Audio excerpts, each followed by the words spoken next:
Yes. So, good afternoon to all of you. Yes.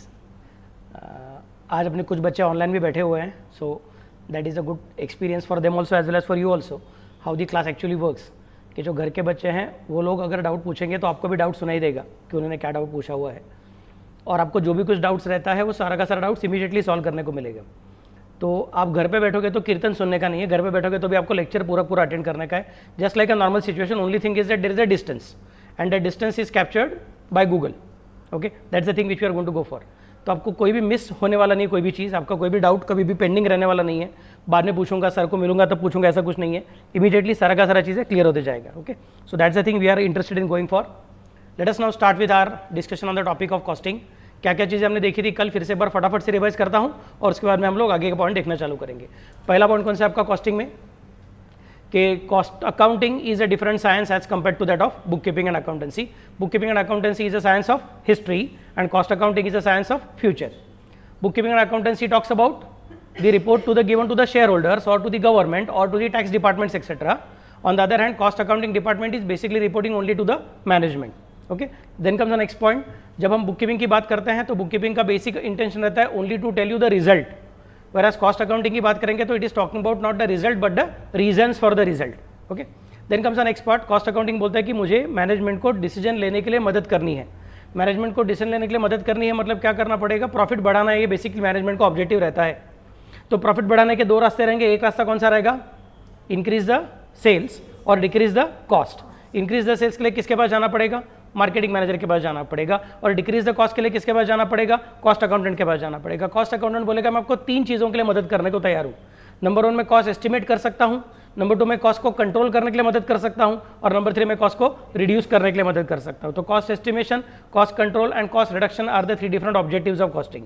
फिर ये मकसद पूरा करने के लिए कॉस्ट अकाउंटेंट ने क्या बोल दिया, चलो भाई मैं क्या करता हूँ, मैं आपके कॉस्ट के क्लासिफिकेशन करना चाहता हूँ. तो सबसे पहले मैं किसकी तरफ फोकस करूँगा, ओनली कॉस्ट की तरफ फोकस करूँगा. और कॉस्ट के अंदर भी मैं थोड़ा सा क्लासिफिकेशन कर दूंगा. पहला कि the cost which are either in relation to production और इन रिलेशन टू सेल्स, उसी के बारे में बात करूंगा. The cost which is neither in relation to production nor in relation to sales, उसके बारे में बात नहीं करूंगा. ये भी बात करके हो गई थी. Then came the next point कि अभी जो भी कुछ कॉस्ट प्रोडक्शन या फिर सेल्स से रिलेटेड है उसको हम लोग क्लासीफाई कैसे करेंगे. फिर बोला हमने either on the basis of nature और on the basis of function और on the basis of behaviour. On the basis of nature रहेगा तो डायरेक्ट और indirect. On the basis of function रहेगा तो प्राइम नहीं तो ओवरहेड्स. ओवरहेड्स का दूसरा नाम क्या है, ऑन कॉस्ट. ओवरहेड्स का तीसरा नाम क्या है, इनडायरेक्ट कॉस्ट. प्राइम कॉस्ट के अंदर कितने कंपोनेंट्स है, 3 कंपोनेंट. पहला कौन सा, डायरेक्ट मटेरियल. दूसरा कौन सा, डायरेक्ट वेजेस. तीसरा कौन सा, direct expenses.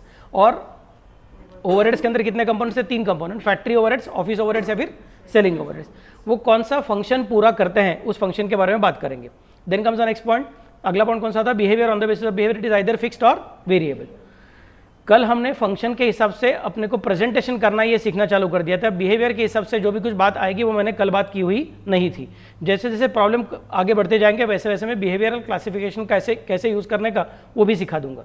Then comes the next point कि सर फिर वो फंक्शनल क्लासिफिकेशन के हिसाब से प्रेजेंटेशन कैसे होता है. हम बोलेंगे प्रेजेंटेशन के लिए हम लोग जर्नल का फॉर्मेट यूज़ नहीं करते हैं, हम लेजर का फॉर्मेट यूज़ नहीं करते हैं. हम कौन सा फॉर्मेट यूज़ करते हैं, कॉस्ट शीट का फॉर्मेट यूज़ करते हैं. It's a statement basically. Debit credit side कुछ है नहीं, एंट्रीज वेंट्रीज कुछ है नहीं, नरेशन वगैरह कुछ है नहीं. लेकिन कौन सी चीज़ के बाद में कौन सी चीज़ लिखनी है इसके बारे में हमारा कुछ रिक्वायरमेंट्स है. सबसे पहले आएगा रॉ मटेरियल, बीच में आएगा WIP और बाद में आएगा फिनिश गुड्स, उसके बाद में आएगा सेल्स. सो रॉ मटेरियल से लेकर सेल्स तक का जर्नी कैसे पूरा करना है ये हम लोग देखते हैं. वो कैसे पूरा करने का कैसे बात करेंगे हम लोग. एकदम पहला पॉइंट, सादा वाला point, opening stock of raw material, add purchases of raw material, add expenses on purchases is equal to subtotal less closing stock of raw material is equal to cost of raw material consume. Add to that direct wages including और excluding outstanding and prepaid. Then what we get is add to that direct expenses is equal to prime cost. Add to that factory overheads is equal to gross factory cost.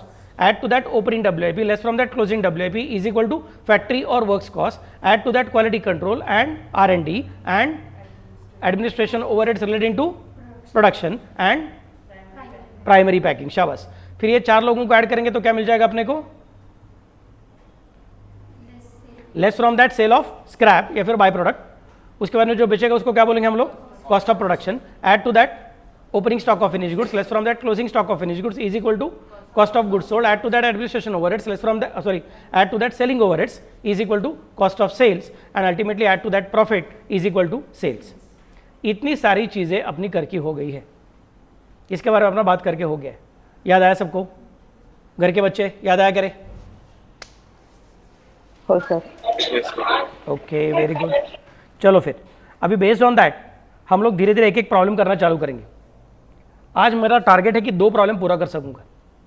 एक problem छोटा वाला है, एक problem बड़ा वाला है. पहला problem जो है वो थोड़ा सा अटपटा प्रॉब्लम है. आपको ज़रा ठीक से ध्यान देना पड़ेगा कि कौन सा इन्फॉर्मेशन दिया है, कौन सा इन्फॉर्मेशन नहीं दिया है. दूसरा प्रॉब्लम है काफ़ी लंबा वाला प्रॉब्लम है. ओके, तो उस लंबे प्रॉब्लम को कैसे सॉल्व करने का वो भी अपने को डिसाइड करना है. Is it clear all of you? चल, लेट मी गो हेड नाउ. पहला क्वेश्चन देखिए. घर के लोग ठीक से दिख रहा है मेरा screen? Yes sir. Okay, very good. देखिए, preparation of cost sheet using cost relationships and percentage analysis. तो यहाँ पे हम लोग लंबा वाला कॉस्ट शीट नहीं बनाने वाले, जो अभी हमने देखा था पूरा फॉर्मेट, वो वाला कॉस्ट शीट नहीं बनाने वाले. Many of the points are already given by them. हमको डायरेक्टली उसको यूज करके आगे जाने का कोशिश करना है. देखो क्या क्या कहता है problem. Prepare the cost sheet with as many details as are possible. मतलब सारे के सारे डिटेल्स नहीं आएंगे तो भी चलेगा, जितना इन्फॉर्मेशन हमने दिया है उसके हिसाब से आप क्या ठीक समझोगे वो कर दीजिएगा. सर नहीं, वो सेल ऑफ स्क्रैप नहीं दिया है, सर वो administration overheads relating to packing नहीं दिया हुआ है, ठीक है ना, चलेगा. As much of the details as are possible उतना ही कंसिडर करना है. Okay, prepare cost sheet with as many details as are possible and ascertain the selling price per unit of the product. Direct materials 12.5% of selling price. जितनी selling price है, आइए कितनी है पता नहीं, लेकिन जितनी भी सेलिंग प्राइस है अगर वो 100 रुपए की रहेगी तो डायरेक्ट मटेरियल का अमाउंट कितना रहेगा? 12.5% रहेगा. सर नहीं, लेकिन selling price is including profit and direct material मतलब raw material is excluding profit. तो सर वो कैसे कंसिडर करना है? मैं बोलूंगा मुझे कुछ फर्क पड़ता नहीं है. अगर आपने खुद ही बोल दिया कि 12.5% सेलिंग प्राइस है तो मुझे चिंता करने की जरूरत नहीं. Let us take a simple example. क्या आप लोगों ने मुझे पूछा सर आप अच्छा सिखा रहे हो, मुझे मजा आ गया, क्लास में मुझे एडमिशन लेने का है, लेकिन सर फीस कितना है बताओ ना. तो मैंने बोला नहीं, पहले ऐसा बताओ तुम्हारे दादाजी का पेंशन कितना है. दादाजी का पेंशन जितना रहेगा साल भर का, तुम बोलोगे सर लेकिन मेरी फीस तो मेरे पिताजी भरने वाले, दादाजी नहीं भरने वाले. मैं बोलूँगा ठीक है, उसका टेंशन मत लो, मुझे सिर्फ बता दो दादाजी का पेंशन कितना है. बोलते सर दादाजी का पेंशन है ना, साल भर का पेंशन मे बी रुपीज़ से 1,20,000 उनको पर मंथ 10,000 रुपीज़ का पेंशन मिलता है. बोलते तो ठीक है, फिर दादाजी का पेंशन इतना है ना, तो उसका लेट अस से 4/5 is the fees of the class. समझे मैं कैसे बोल रहा हूँ? दादाजी का pension into 4/5 is the fees of class. Class का फीस कितना मैं नहीं बता रहा हूँ अभी तक, मैं जैसे एग्जाम्पल दे रहा हूँ, टेंशन मत लो. तो इन दैट केस आप बोलोगे ठीक है 1,20,000 इंटू 4/5 करके आंसर जो आएगा वो मेरा क्लास का फीस है. पेमेंट कौन करेगा? पिताजी करेंगे. बट कैलकुलेट करने के लिए बेसिस किसको यूज किया?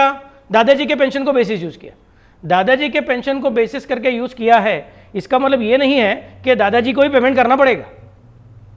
समझा मैं कैसे बोल रहा हूं? सेम लॉजिक यहां पे भी कंसिडर करने का है कि अगर सपोज प्रॉब्लम अपने को बोल रहा है कि 12.5% सेलिंग प्राइस, तो मन में ऐसा टेंशन नहीं आना चाहिए, लेकिन sir selling price is including profit and raw material doesn't include profit, तो फिर मैं कैसे कंसिडर कर सकता हूं? मैं बोलूंगा नहीं, वो रिलेशनशिप उन्होंने एस्टेब्लिश करके अपने को दे दिया है, हम रिलेशनशिप को यूज करके अमाउंट कैलकुलेट करेंगे. उन्होंने ऐसा रिलेशनशिप एस्टेब्लिश करना चाहिए था कि नहीं करना चाहिए था, वो बात छोड़ दो. उन्होंने करके दिया है ना, हम लोग उल्टा जाके फिर से बार अमाउंट निकालेंगे. समझा मैं कैसे बोल रहा हूँ? Then comes the next point. Direct labour कितना है? 17.5% of selling price. Production overheads कितना है? 1/3 of prime cost. Okay, prime cost मतलब क्या? मुझे कुछ पता नहीं चल रहा है, कोई बता सकेगा what is the meaning of prime cost? Direct material plus direct wages plus direct expenses, ये तीनों का टोटलिंग मतलब प्राइम कॉस्ट. तो जितनी भी प्राइम कॉस्ट रहेगी उसका 1/3 is going to be the amount of your factory overheads. Sir direct material उन्होंने दिया है ऊपर अपने को, पॉइंट नंबर ए में देकर रखा डायरेक्ट मटेरियल, और डायरेक्ट वेजेस भी देकर रखे अपने को. डायरेक्ट लेबर मतलब डायरेक्ट वेजेस, लेकिन सर डायरेक्ट एक्सपेंसेस दिए नहीं है, तो मैं प्राइम कॉस्ट कैलकुलेट नहीं कर सकता हूं. मैं बोलूंगा नहीं ऐसा नहीं, ऊपर बोल कर रखा था as many details as are possible. जितना डिटेल्स रहेगा उतना आप कंसिडर कर लो, काम खत्म हो गया. तो डायरेक्ट एक्सपेंसेस नहीं दिए ना तो भूल जाओ. ऐसा मत सोचो कि जब तक डायरेक्ट एक्सपेंसेस नहीं दोगे तब तक मेरी कॉस्ट शीट नहीं बनेगी. नहीं है उनके कंपनी में डायरेक्ट एक्सपेंसेस, चलेगा, हमको कुछ फर्क पड़ता नहीं. Clear? Then comes the next point. General and administration overheads 100% of factory cost. Profit is ₹750 per net and that is 15% of sales. अब तक आप ठीक से देखोगे point number A, B, C and D, चारों पॉइंट्स को देखोगे आपको समझेगा everything was given only in percentage. लेकिन जब आप पॉइंट नंबर ई को देखोगे तो उसकी अमाउंट कितनी है, profit ₹750 per unit and 15% of sales. मतलब प्रॉफिट एक ऐसा एलिमेंट है कि जिसके बारे में उन्होंने अपने को परसेंटेज भी देकर रखा है और अमाउंट भी देकर रखी है। परसेंटेज कितना है 15% और अमाउंट कितनी है 750। मैं बोलूंगा इसका मतलब 750 यानी कि 15, तो 100 मतलब कितना, ऐसा मैं कैलकुलेट कर सकूंगा। 750 मतलब 15, तो 100 मतलब कितना, ऐसा कैलकुलेट करूंगा तो मुझे 100 मतलब कौन मिल जाएगा, सेल्स मिल जाएगा, क्योंकि प्रॉफिट इज 15 पर सेंचुरी ऑफ सेल्स। तो जितना सेल्स है उसकी अगर सेंचुरी होती है तो प्रॉफिट के 15 रन होते हैं, और 15 रन मतलब 750 है, तो सेंचुरी मतलब कितना। सबको समझा मैं कैसे बोल रहा हूं, फिर से एक बार, कि अगर सपोज तुम्हारा प्रॉफिट 15 है तो तुम्हारा सेल्स 100 है। सबको समझा कि मैं क्या बोल रहा हूं, और प्रॉफिट 15 मतलब कितना है 750 है, तो सेल्स कितना रहेगा। Clear all of you, profit is 15% of sales. Percent of sales का मतलब क्या हो गया, पर सेंचुरी ऑफ सेल्स। तो सेंचुरी किसने मारा, सेल्स ने, तो प्रॉफिट ने कितना कंप्लीट कर दिया 15, तो 15 मतलब 750, तो 100 मतलब कितना, ऐसा कैलकुलेट करेंगे तो सेल्स की अमाउंट मिल जाएगी। बताओ कितने है सेल्स की अमाउंट, 5000 सेल्स की अमाउंट है। और जैसे ही अपने को सेल्स की अमाउंट मिल जाती है तो मेरे ख्याल से 12.5% of selling price, 17.5% of selling price, ये कैलकुलेट करना आसान है। समझा मैं कैसे बोला, तो 5000 का 12.5%, 5000 का 17.5%, सिंपल। प्रोडक्शन ओवरहेड्स, लेकिन सर थोड़ा टेंशन है, मैं बोलूंगा नहीं टेंशन नहीं है, फिर इन दोनों का जो भी कुछ अमाउंट रहेगा ना, उस अमाउंट का मैं टोटलिंग करूंगा और उस अमाउंट का 1/3 कैलकुलेट करूंगा तो मुझे प्राइम कॉस्ट मिल जाएगी, तो मुझे प्रोडक्शन ओवरहेड्स मिल जाएंगे, सॉरी फॉर दैट। टोटलिंग में तो प्राइम कॉस्ट है, और उस प्राइम कॉस्ट को मैं 1/3 कैलकुलेट करूंगा तो मुझे प्रोडक्शन ओवरहेड्स मिल जाएंगे। सर प्रोडक्शन ओवरहेड्स क्या है, हमको कुछ पता नहीं है प्रोडक्शन ओवरहेड्स क्या है। कल मेरे ख्याल से मैंने आपको लिख के दिया था, टेबल के नीचे, चार्ट के नीचे लिख के दिया था कि कोई बोलता है फैक्ट्री ओवरहेड्स, कोई बोलता है वर्क्स ओवरहेड्स, और कोई बोलता है प्रोडक्शन ओवरहेड्स। तो प्रोडक्शन ओवरहेड्स मतलब फैक्ट्री ओवरहेड्स। समझा मैं कैसे बोल रहा हूँ। सो आई कैन स्पेसिफाई कि अपने को डायरेक्ट मटेरियल मिल गया, डायरेक्ट एक्सपेंसेस, डायरेक्ट लेबर मिल गया, ये मटेरियल है, ये लेबर है, ये प्राइम कॉस्ट है, ये फैक्ट्री ओवरहेड्स है। ऐड कर दूंगा तो मुझे क्या मिल जाएगी, फैक्ट्री कॉस्ट मिल जाएगी। फिर जितनी फैक्ट्री कॉस्ट रहेगी उसका 100% क्या रहेगा, ऑफिस ओवरहेड्स रहेगा। नहीं सर वो जनरल ओवरहेड्स है, जनरल ओवरहेड्स का दूसरा नाम एडमिनिस्ट्रेशन ओवरहेड्स का तीसरा नाम ऑफिस ओवरहेड्स है। सर सेलिंग ओवरहेड्स नहीं दिया, हाँ नहीं दिया, ठीक है, मिला क्या आपको सबको, अरे कुछ तो बोलो। और फिर बाद में बोल रहे हैं कि you may ignore direct expenses, quality control cost, R&D cost and administration overheads attributable to production. मतलब वो बीच के जो 4 लोग हैं उनको इग्नोर किया तो भी चलेगा। उसके अलावा और कौन सी चीज़ है जो उन्होंने देनी चाहिए थी लेकिन नहीं दी हुई है, कोई बता सकता है। कल जो फॉर्मेट दिया था वो फॉर्मेट देख लो और फटाफट से बताओ मुझे कि कौन सी चीज़ें हैं देनी चाहिए थी लेकिन दी हुई नहीं है। वो दिया नहीं यहाँ पे, क्या प्रोडक्शन ओवरहेड्स दिया ना अपने को, इधर जो अपने को प्रोडक्शन ओवरहेड्स दिया हुआ है, मिला क्या sir WIP? Yes, they have not given us WIP. Opening and closing stock of WIP is not given to us. They have also not given us finished goods. Finishing goods. Opening and closing stock of finished goods नहीं दिया, ठीक है, no problem, don't worry. Opening and closing stock of finish goods भी दिया हुआ नहीं है, मिला क्या आपको सबको, clear. Then comes the next part. फिर मैं कह सकता हूँ कि अगर नहीं दिया तो क्या करने का, छोड़ देने का, तो अपना कॉस्ट शीट सादा सादा रहेगा। मतलब मेरे ख्याल से कॉस्ट शीट में क्या रहेगा, डायरेक्ट मटेरियल रहेगा, डायरेक्ट लेबर रहेगा, प्राइम कॉस्ट आ जाएगी, मिला क्या आपको सबको, बाद में फैक्ट्री ओवरहेड्स आ जाएंगे, क्लियर।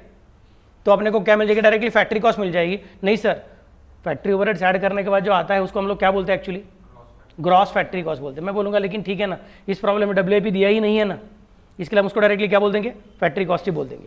बाद में फैक्ट्री कॉस्ट के बाद में क्या ऐड करते हैं हम लोग, actually speaking add opening WIP less closing WIP, ऐसा हम लोग खेलते हैं। सॉरी, फैक्ट्री कॉस्ट के बाद add opening finish goods less closing finish goods, ऐसा हम खेलते हैं। लेकिन वो भी दिया हुआ नहीं है तो उसको भी छोड़ दिया तो भी चलेगा। मतलब जो फैक्ट्री कॉस्ट है वही तुम्हारी कॉस्ट ऑफ प्रोडक्शन बन जाएगी। कल का फॉर्मेट नजरों के सामने लाओ, नोटबुक खोलो, कल के फॉर्मेट में आपको नजर आएगा कि अपने को फैक्ट्री कॉस्ट के बाद क्या करना पड़ता है, add opening finish goods less closing finish goods. Gross factory cost के बाद में ओपनिंग एंड क्लोजिंग WIP है, और फैक्ट्री कॉस्ट के बाद में वो R&D क्वालिटी कंट्रोल वाला सब खेलने का है, और बाद में opening and closing stock of finish goods है। R&D क्वालिटी कंट्रोल के बारे में मत खेलो, ऐसा उन्होंने खुद ही बोल दिया है तो उसको भूल गया। And opening and closing stock of finish goods भी भूल गया क्योंकि दिया नहीं है। तो इसका मतलब जो फैक्ट्री कॉस्ट रहेगी उसमें वो 4 चीज़ें जो ऐड करने की उसका अमाउंट 0 है, और ओपनिंग फिनिश गुड्स भी 0, क्लोजिंग फिनिश गुड्स भी 0, मतलब जितनी फैक्ट्री कॉस्ट रहेगी उतनी ही अपनी कॉस्ट ऑफ प्रोडक्शन आ जाएगी। क्लियर मैं कैसे बोल रहा हूँ? फिर उसके ऊपर क्या करना पड़ता है? Administration overheads and selling overheads. सबको समझा कि मैं क्या बोल रहा हूँ? तो admin overheads and selling overheads, मेरे ख्याल से एडमिन ओवरहेड्स दिया है अपने को यहाँ पे, जनरल ओवरहेड्स मतलब एडमिनिस्ट्रेशन ओवरहेड्स है। सेलिंग ओवरहेड्स के बारे में प्रॉब्लम इज साइलेंट। तो सर जिस तरह से आपने डायरेक्ट एक्सपेंसेस को गोली मार दिया था, भूल गए थे, वैसे सर यहाँ पे भी हम लोग सेलिंग ओवरहेड्स को भूल जाएंगे। मैं बोलूँगा देखना पड़ेगा भैया, क्योंकि उन्होंने ना सब चीज़ें अपने को परसेंटेज के हिसाब से देके रखा है और प्रॉफिट अपने को 750 का देके रखा हुआ है। तो सोच के देखो, अगर सेल्स तुम्हारा 5,000 रुपया है, उसमें से अगर 750 रुपये का तुम्हारा प्रॉफिट है, तो तुम्हारी कॉस्ट ऑफ सेल्स कितनी आएगी बोलो? सिर्फ 250 के 4,250। क्लियर? तो कॉस्ट ऑफ सेल्स तुम्हारी 4,250 आएगी। मिला क्या आपको सबको? अब मैं सिर्फ कैलकुलेटर पे कैलकुलेट कर रहा हूं, बाद में हम प्रैक्टिकल प्रॉब्लम करेंगे तो अपने को समझ में आ ही जाएगा। मैं क्या सोच रहा हूं मन में कि सचमुच में जिस तरह से डायरेक्ट एक्सपेंसेस को मैं भूल गया था, उस तरह से सेलिंग ओवरहेड्स को भूलना अलाउड है कि अलाउड नहीं है? ये मेरा क्वेश्चन है। समझना मैं कैसे बोल रहा हूँ? आई एम रिपीटिंग अगेन, जिस तरह से मैं डायरेक्ट एक्सपेंसेस को भूल गया था, कॉस्ट शीट में उसको इग्नोर कर दिया था, उस तरह से सेलिंग ओवरहेड्स को भूल जाऊंगा तो भी चलेगा कि नहीं चलेगा? इस क्वेश्चन को मैं सॉल्व करना चाहता हूं। इसके लिए मैं मन में सोच लिया कि भैया सेल्स का अमाउंट मालूम पड़ गया 5,000 है और प्रॉफिट का अमाउंट मालूम पड़ गया 450 है, सॉरी 750 है। इसका मतलब 4,250 की टोटल कॉस्ट है। तो फिर अभी मुझे बताओ 5,000 का 12.5% कितना होता है? क्योंकि 12.5% सेलिंग प्राइस बोला था।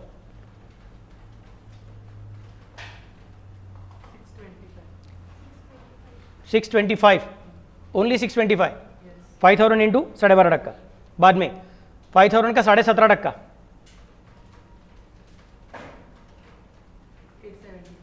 875, उसका टोटलिंग बताओ। 1,500, उसका 1/3 अपना प्रोडक्शन ओवरहेड्स है 500, मतलब 2,000 की अपनी फैक्ट्री कॉस्ट हो जाएगी। क्या समझ सकते मैं कैसे बोल रहा हूँ? ये कौन है? Direct material. ये कौन है? Direct labour. ये कौन गया? Prime cost. ये कौन है? Factory overheads. ये कौन बन गया? Factory cost. क्या समझ सकते मैं कैसे बोल रहा हूँ? फर्स्ट बेंच है, समझा? हाँ। और बाद में बोल रहे हैं अपने को वो जनरल ओवरहेड्स कितना है? 100% of factory cost. Factory cost कभी की कितनी थी? अभी कैलकुलेट किया हमने 2,000। 2,000 का कितना परसेंट निकालने का अपने को?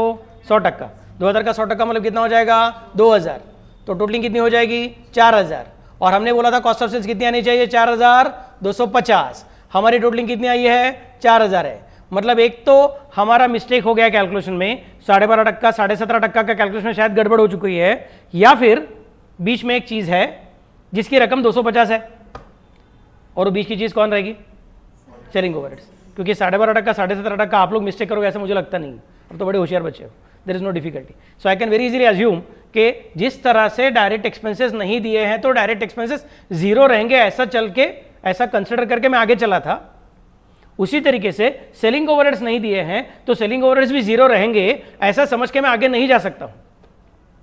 समझा कि मैं क्या बोल रहा हूं? सेलिंग ओवरहेड्स का जगह मुझे बनाना पड़ेगा। Now can you visualize the cost sheet in front of you? उसके अंदर क्या क्या आएगा बोलो? सबसे पहले ऊपर हेडिंग आएगा cost sheet of a factory for the period ended dash dash, बस इतना ही आएगा, बाकी कुछ नहीं आएगा। प्रोडक्शन यूनिट्स आएंगे कि नहीं आएंगे? नहीं आएंगे। सेलिंग यूनिट्स आएंगे कि नहीं आएंगे? नहीं आएंगे। प्रोडक्शन यूनिट्स भी नहीं है, सेल्स यूनिट्स भी नहीं है, काम खत्म हो गया। Then comes the next point. अगला पॉइंट कौन सा है आपका? सर मेरे ख्याल से रुपीस का कॉलम और टोटल रुपीस का कॉलम और पर यूनिट रुपीस का कॉलम, ऐसे 3-3 कॉलम बनाने की जरूरत नहीं है, क्योंकि किसी का भी बाइफरिकेशन दिया हुआ नहीं है कि फैक्ट्री सुपरवाइजर का सैलरी कितना और डिप्रिसिएशन कितना और रेंट कितना, ऐसा कुछ अलग अलग दिया नहीं है। तो रुपीस कॉलम की जगह खत्म हो गई, और पर यूनिट के लिए नंबर ऑफ यूनिट्स ही दिया नहीं है, मतलब पर यूनिट कॉलम भी बनाने की जरूरत नहीं है। तो सादा सादा कॉस्ट शीट बन जाएगा। 2 ही कॉलम रहेंगे, एक जाड़ा वाला पर्टिकुलर्स कॉलम और एक पतला वाला अमाउंट कॉलम, मतलब टोटल रुपीस कॉलम। सबको समझा मैं कैसे बोल रहा हूँ? चलो फटाफट से बना लो।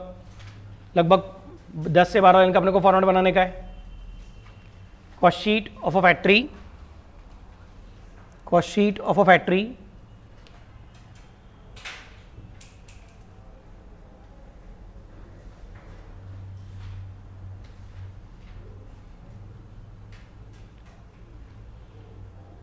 फॉर द ईयर एंडेड या फिर for the period ended dash dash. फिर फटाफट से कॉलम बना लो। घर के बच्चे समझ में आ रहे क्या रे? Yes, sir. Okay, very good.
Draw करके हो गया सबका? शैल I go ahead? Okay ji, let me go ahead. चलो,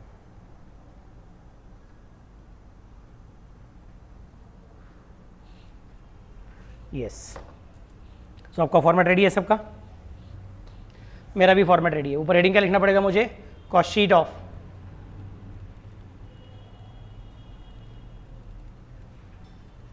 a factory for the period ended dash dash। Okay, आपने कैलकुलेशन का कॉलम नहीं बना रखा तो भी चलेगा। मैं क्योंकि वाइट स्पेस पे लिखता रहता हूँ तो इन दैट केस मेरा हाथ ऊपर नीचे जाता है, इसके लिए मैंने कॉलम बना के रखा है, बाकी कुछ है नहीं। सबसे पहले डायरेक्ट मटेरियल अपने को मालूम है क्या नहीं मालूम? डायरेक्ट लेबर पता है क्या नहीं मालूम? रुको ना रुको ना रुको ना रुको ना, घई क्या है? पहला प्रॉब्लम है भाई, इतना घई क्या करना है? प्राइम कॉस्ट पता है क्या नहीं मालूम? प्रोडक्शन ओवरहेड्स पता है क्या? वो भी नहीं मालूम। फैक्ट्री ओवरहेड्स पता है क्या? वो भी नहीं मालूम। फैक्ट्री कॉस्ट पता है क्या? नहीं मालूम। ऑफिस ओवरहेड्स पता नहीं। सेलिंग ओवरहेड्स है, हमको मालूम पड़ गया था कि कुछ तो रहने वाला, तो जगह बना के रखा। कॉस्ट ऑफ सेल्स नहीं मालूम। Profit is given, how much is the profit? 750 and they have told that profit is how much? 15% of sales. मतलब सेल्स कितना रहेगा? 750 डिवाइडेड बाय 15%। समझ में आ रहा है क्या मैं क्या बोल रहा हूं? आइए, 750 डिवाइडेड बाय 15%, बोलिए कितना आंसर आ गया आपका? 5000। So this answer here is 5000। Now I am going उल्टा।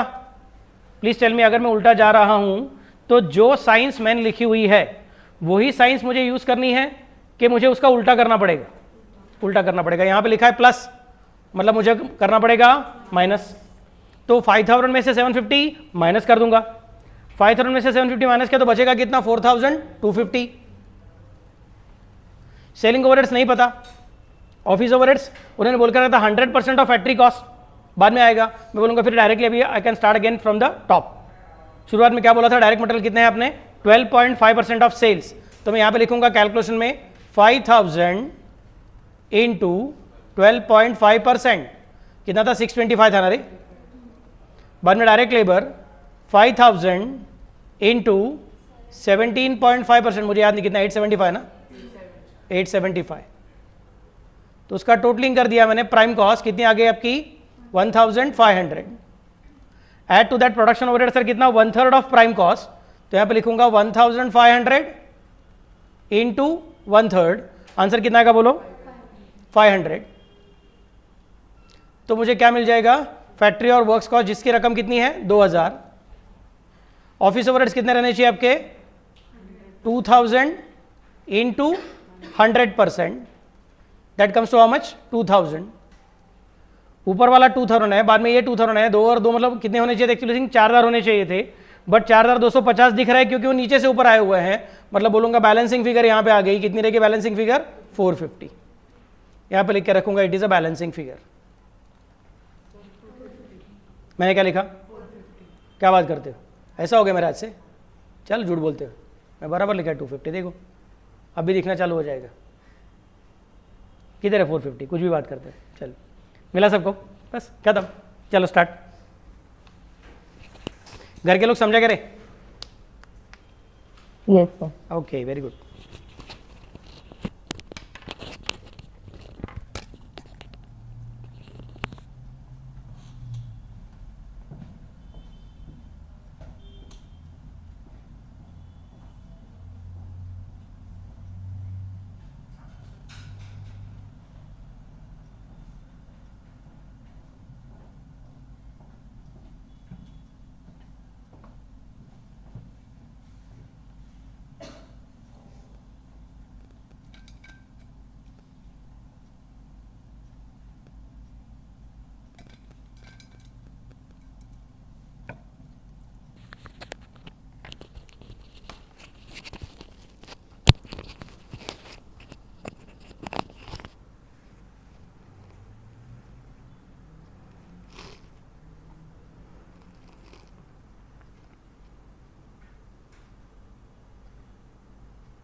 कंप्लीट.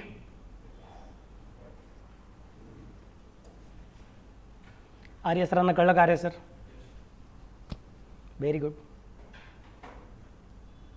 संपदाला कळत आहे, तुझं नाव काय बाळा, विसरलो मी, सॉरी. अदिती.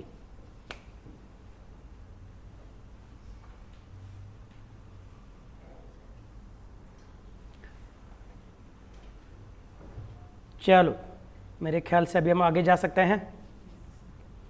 आज का पहला प्रॉब्लम का टारगेट पूरा हो गया. अब अपने को करना है दूसरा प्रॉब्लम, बट बिफोर दैट लगता है कोई तो, हाँ यस चलो ठीक है, no problem. Yup second one. इसमें से कुछ कुछ चीज़ें ऐसी है जिसको मैं क्या करूँगा, पहले इसको मैं कवर करके रखता हूँ, मतलब आपको आंसर पता नहीं चलेगा. बराबर ना, ये तो आंसर पहले पता चल गया तो मज़ा नहीं आएगा ना. ओके, यप, चलो स्टार्ट. देखो, preparation of cost sheet and classification of overheads, treatment of excluded items. इस ऐसे टाइप का एक प्रॉब्लम हमने 28 जनवरी के बैच में किया था, अगर याद रहेगा तो. From the following particulars prepare a cost statement showing the component of total cost and profit for the year ending on 31st of December, on 1st Jan and on 31st of December. Stock of raw materials 4 lakh और 5 लाख, मतलब opening stock कितना है 4 लाख है, क्लोजिंग stock कितना है 5 लाख है. Stock of finish good 60,000 और 1.5 लाख. WIP का स्टॉक है 1.5 लाख और 1 लाख. रॉ मटेरियल परचेस कितना है 47,50,000, 47,50,000. Carriage inwards 1,25,000. Wages 17,50,000. Works manager salary, works म्हणजे काय, फैक्ट्री, तो वर्क्स मैनेजर सैलरी मतलब फैक्ट्री मैनेजर का सैलरी, मतलब ये क्या रहेगा, फैक्ट्री ओवरहेड्स रहेंगे. समझ रहा मैं कैसे बोल रहा हूँ. Next, salary of factory employees, salary of office staff, salary of salesman, factory rent and insurance, power expenses, other production expenses, bad debts written off, loose tools written off, quality control cost. Quality control मिल गया, देखो याद है कि आपने को quality control, R&D, administration overheads relating to production और बाद में प्राइमरी पैकिंग, ऐसे 4 लोग लगते हैं, उसमें से एक मिल गया अपने को क्वालिटी कंट्रोल कॉस्ट. बाद में sales for the year, sales मेरे ख्याल से लास्ट लाइन रहता है कॉस्ट शीट का, सबसे लास्ट में रहता है सेल्स. बाद में selling expenses, general expenses, debenture interest, dividend paid, income tax provision, goodwill return off, sales tax paid, transfer to machinery replacement fund, interest on loan, bank charges, discount allowed, research and development cost. R&D भी मिल गया, quality control के साथ में R&D जा सकता है. अब पहले सोचेंगे कि किसको किसको क्या क्या ट्रीट देना है. मेरे ख्याल से मैं कह सकता हूं स्टॉक ऑफ रॉ मटेरियल मतलब सबसे पहले रहेगा ये. Opening stock of raw material, add purchases of raw material, add expenses on purchases less closing stock of raw material, मतलब ये सबसे पहले रहेगा बिफोर प्राइम कॉस्ट. क्या समझ मैं कैसे बोल रहा हूं, बिफोर प्राइम कॉस्ट मुझे ऐड करना पड़ेगा और ये बिफोर प्राइम कॉस्ट मुझे माइनस करना पड़ेगा क्योंकि closing stock of raw material is deducted. Before prime cost it should be deducted. Next, stock of finish goods. Stock of finish goods मतलब मेरे ख्याल से आपका ग्रॉस फैक्ट्री कॉस्ट आता है, फिर WIP को ऐड और लेस किया तो फैक्ट्री कॉस्ट आती है, फिर क्वालिटी कंट्रोल R&D वगैरह से पूरा किया तो कॉस्ट ऑफ प्रोडक्शन आती है, और कॉस्ट ऑफ प्रोडक्शन में बोलते हैं ऐड फिनिश गुड्स का opening and less finish goods का क्लोजिंग. मतलब मैं कहूँगा this is after cost of production add कर दो और ये after cost of production minus कर दो. सबको समझा मैं कैसे बोल रहा हूँ. Next part, stock of WIP 1,50,000 and 1 lakh. मेरे ख्याल से ये ग्रॉस फैक्ट्री कॉस्ट के बाद में ऐड या फिर लेस करना पड़ेगा, तो मैं बोलूँगा यहाँ पे आफ्टर ग्रॉस फैक्ट्री कॉस्ट इसको ऐड करना पड़ेगा. Okay, and after gross factory cost इसको माइनस करना पड़ेगा. Clear. Then comes the next part, raw material purchase, मतलब ये रॉ मटेरियल के वहां पे ऐड करना पड़ेगा. क्लियर मैं क्या बोल रहा हूं, तो मैं बोलूंगा यहाँ पे add in raw material. Carriage inward मतलब एक्सपेंसेस ऑन परचेसेस है वो, so I can specify add to raw material. Wages मतलब add in PC, direct wages है वो, बाकी कुछ है नहीं. तुम बोलो अभी, चलो वर्क्स मैनेजर सैलरी मतलब तुमको क्या लगता है, फैक्ट्री ओवरहेड्स, तो मैं इसका नाम रखूंगा factory overheads. Salary of factory employees, तुम लोग बोलो फैक्ट्री ओवरहेड्स. जो घर पे है मन में बोलो. सैलरी ऑफ ऑफिस स्टाफ बोलो, मतलब ये ऑफिस ओवरहेड्स या फिर administration overheads. Salary of salesman, selling overheads, शाबाश, very good. Factory rent and insurance, factory overheads, very nice, आपको सबको समझ में आ रहा है बराबर से. Power expenses, factory overheads. Other production expenses,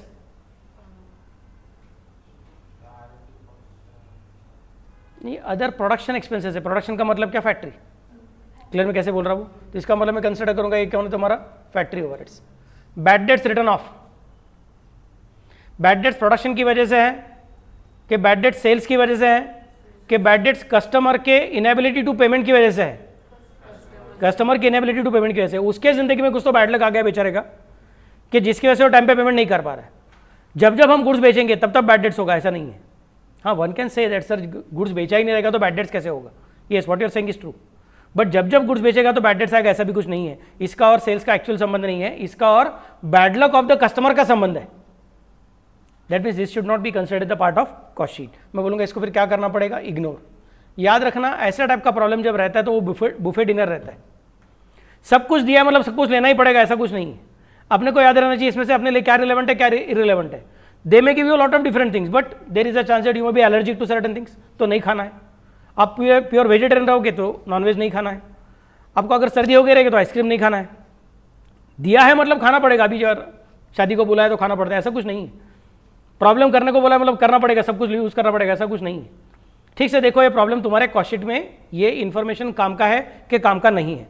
अगर नहीं है तो merely because it is provided in the problem there is no need to consider the same. Clear? Next part कौन सा तुम्हारा, loose tools written off. Loose tools मतलब क्या, छोटा मोटा लूज टूल्स रहता है। क्लियर? मैं कैसे बोल रहा हूँ, फैक्ट्री में छोटा मोटा काम करने के लिए पाना लगेगा, स्क्रू ड्राइवर लगेगा, स्क्रू लगेगा वगैरह वगैरह, वो लूज टूल्स है। अपने ऑफिस में अभी यहाँ पे फैक्ट्री में देखो तो मैं बोल सकता हूँ ये मेरा क्या वो यूएसबी का हब रहेगा, वो मेरा लूज टूल्स है। वो जो कंप्यूटर है वो मेरा क्या बन गया, एक्चुअल एसेट, फिक्स एसेट बन गया। उसका स्पीकर से वो क्या बन गया, फिक्स एसेट। ये मॉनिटर, ये कैमरा, ये सब क्या बन गया, फिक्स एसेट।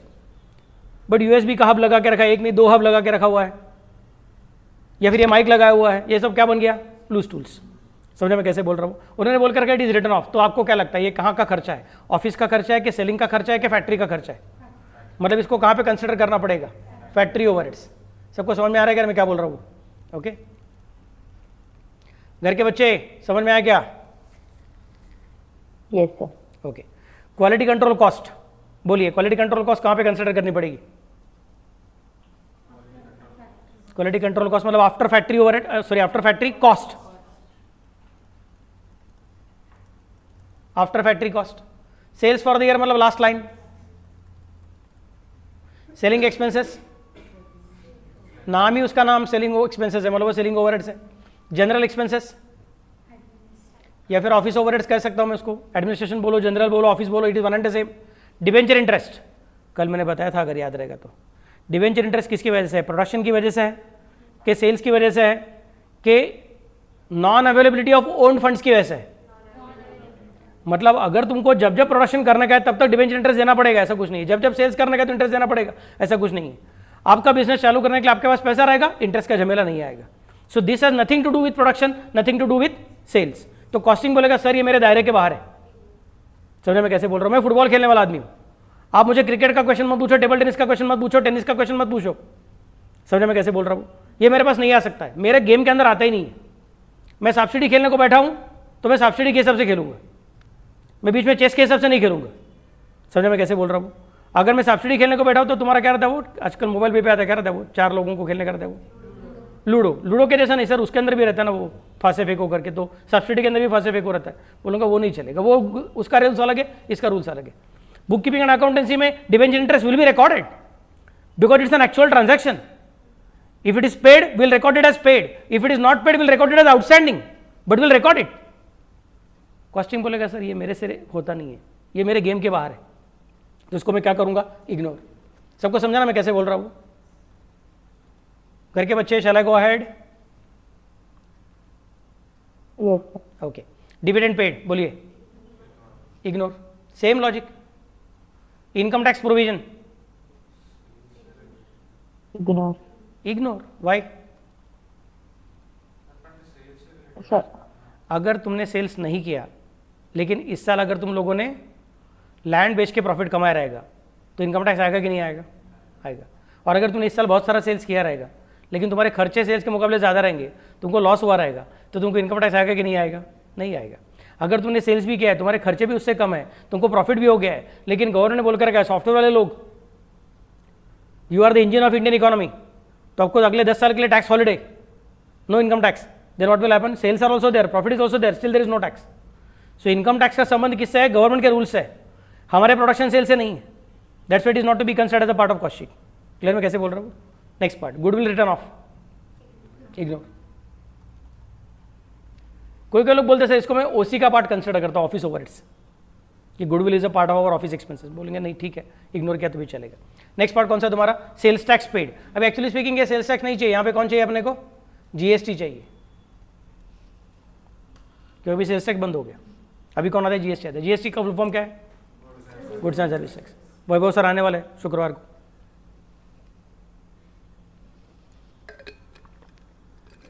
तो आपको जीएसटी का डिटेल्स पूरा सिखाएंगे वो। मैंने इसके पहले बात करके हो गई है, लेकिन फिर से एक बार बता के रखता हूँ, जो पुराने बच्चे उनको याद आएगा, सब मैंने बताया हुआ था कि जीएसटी के साथ क्या होता है। जब आप गुड्स परचेस करते हो, 11वीं में आपको एंट्री सिखाया था जीएसटी का एंट्रीज। सपोज मैंने 100 रुपये का गुड्स परचेस किया, तो उसका जीएसटी कितना रहेगा? जनरली 18 रुपये का जीएसटी रहेगा। 18% जीएसटी का जनरल रेट रहता है। आपको सबके लिए भी जो क्लास का मैं फीस बताऊंगा उसका 18% जीएसटी लगता है। समझे मैं कैसे बोल रहा हूँ? उसमें से 9 रुपया क्या रहता है? सीजीएसटी, और 9 रुपया क्या रहता है? एसजीएसटी। तो अगर मैंने 100 रुपये का गुड्स परचेस किया तो मेरे पॉकेट से कितनी कैश जाएगी बोलो? 118। तो मेरा एंट्री क्या करना पड़ेगा बोलो? Tell me the entry for purchase of goods of ₹100 for which I am required to pay 18 rupees का जीएसटी।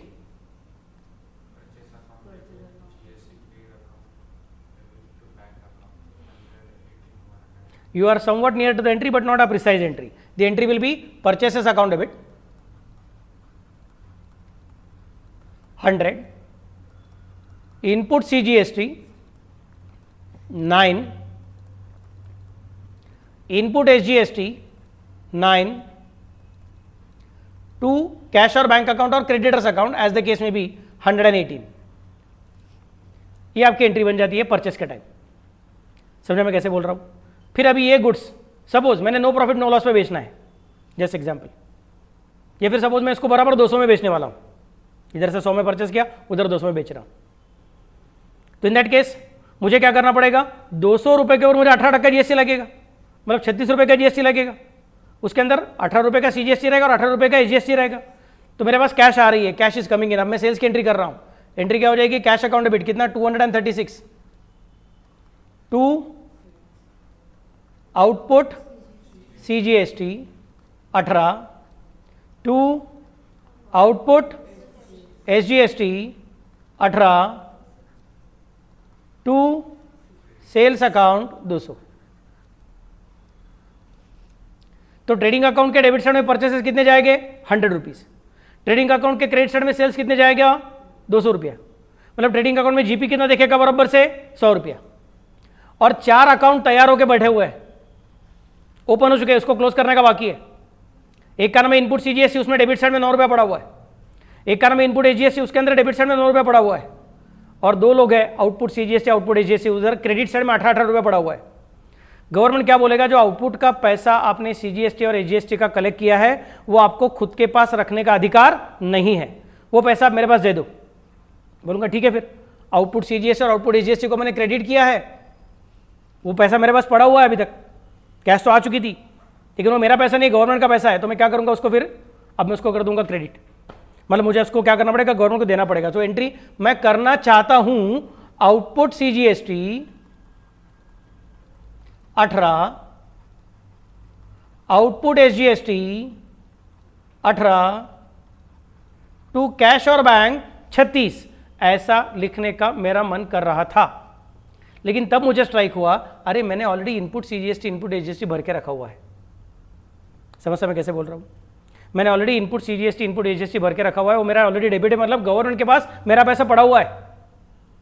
जब आउटपुट सीजीएसटी और आउटपुट एसजीएसटी से 2 अकाउंट है, today as good as government का पैसा मेरे पास पड़ा है, मतलब गवर्नमेंट इज माय क्रेडिटर, उसका पैसा मेरे पास पड़ा है, गवर्नमेंट इज माय क्रेडिटर, उसको मुझे पैसा देने का बाकी है।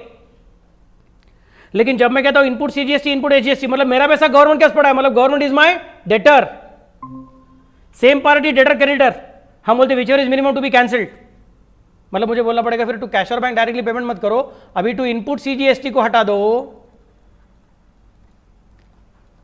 और इनपुट एसजीएसटी को भी हटा दो, मतलब उसको क्रेडिट करना पड़ेगा 9 रुपया 9 रुपया। तो डेबिट साइड में 18 मतलब 36 और क्रेडिट साइड में 9 मतलब 18। तो बोलूंगा ठीक है, मतलब 18 का डिफरेंस अभी कैश गवर्नमेंट को कितनी भरनी पड़ेगी? सिर्फ 18 रुपये की भरनी पड़ेगी। समझ मैं कैसे बोल रहा हूँ? Got the idea? Is it clear? घर के लोग समझा करें? ओके। तो इसका मतलब जब मैं ये कैश और बैंक में से पेमेंट करता हूं तो मैं क्या पे करता हूं? Excess amount of output GST over the input GST which I have paid in the past. Input GST के ऊपर मैंने जो एक्स्ट्रा आउटपुट जीएसटी कलेक्ट किया है वो मैं गवर्नमेंट के पास भरता रहता हूँ. But if you seen it carefully you will come to know that input CGST और input SGST in output CGST और आउटपुट एसजीएसटी ये चारों अकाउंट ऐसे हैं जो कभी भी आपके ट्रेडिंग अकाउंट के अंदर आते ही नहीं, ना डेबिट में आते हैं ना क्रेडिट में आते हैं. वो जब मैं बोला इनपुट सीजीएसटी इनपुट एसजीएसटी मैंने क्या बोला, गवर्नमेंट इज अवर डेटर, मतलब it is like a personal account. जब मैंने बोला आउटपुट सीजीएसटी आउटपुट एसजीएसटी तो मैंने बोला इट इज अपने पास गवर्नमेंट का पैसा पड़ा है, गवर्नमेंट इज अवर क्रेडिटर, मतलब it is like a personal account.